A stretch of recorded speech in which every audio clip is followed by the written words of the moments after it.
Today, we're digging into something pretty interesting about people. Hmm. Why do some individuals seem to lack empathy? Or maybe sympathy? We've got a source that tries to unpack the reasons. Yeah, it's a really common question, I think. You see someone react, or maybe not react in a certain way, and wonder why. Exactly, and maybe you even see bits of it in yourself sometimes. So our mission today is just to understand the potential factors involved. Right. It's rarely simple, as the source suggests. Yeah. Often quite nuanced, actually. Okay, so first up, the idea that brains might just be wired differently. Mm. Our source mentions conditions like autism spectrum disorder, for instance, how that can affect reading emotional cues. Right. It's not necessarily about not caring, but more about the brain processing that emotional information in a different way. So, like, maybe missing the subtle facial expressions or tone of voice.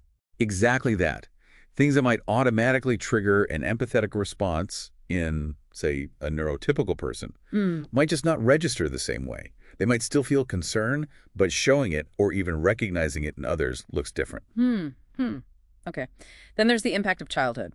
This seems huge. Oh, absolutely. The source really emphasizes this.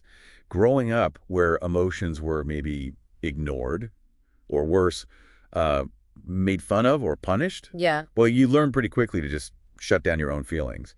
It's protective, a survival thing. Yeah. But then that makes it hard to connect with other people's feelings later on. It definitely can. Hmm. If you've built walls around your own vulnerability because it wasn't safe, how do you then recognize and respond openly to someone else's? It creates a barrier. That ties into, like, societal stuff too, doesn't Oh. it? What the source calls learned emotional suppression. Yes.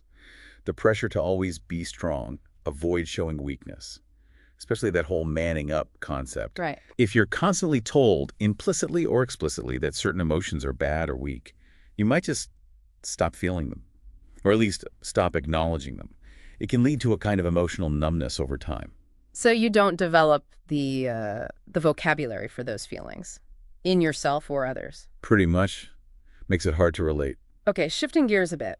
What about emotional burnout? The source brought that up too. Ah, yes. Very important. Think about people in really demanding jobs, like nurses, caregivers, first responders. Constant exposure to stress and suffering. Exactly. And the source suggests that after a while, it can lead to just exhaustion, emotional exhaustion.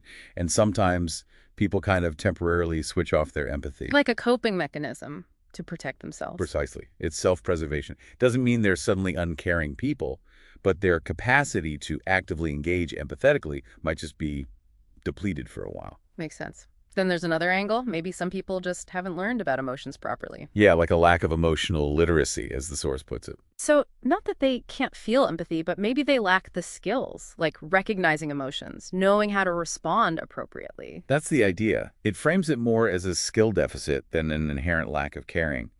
Maybe they just weren't taught how to navigate the emotional world. Which leads to maybe a more hopeful point from the source. Yes, that empathy isn't fixed.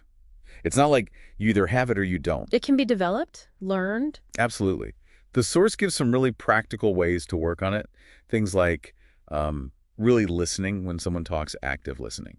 Trying to see their perspective, put yourself in their shoes. Yeah, consciously trying to imagine their experience. Yeah. Even engaging with stories, books, movies that helps build that muscle. What else? Oh, self-awareness. Understanding your own emotions first. Crucial.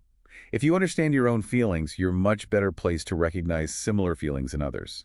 And simple things like acts of service, helping people. That builds connection and empathy too. So wrapping this up, it seems the reasons someone might struggle with empathy are pretty varied.